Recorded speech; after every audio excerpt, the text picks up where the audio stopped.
అంటే పరిశుద్ధమైన జీవితం కాదు.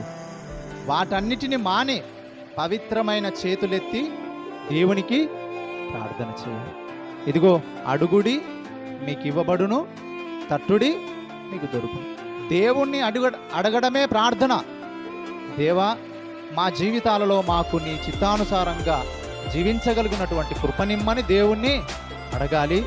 పరలోకమందు ఎలాగు నీ చిత్తము నెరవేరుతుందో భూమి యందు మా జీవితాల్లో కూడా తండ్రి నెరవేర్చుము.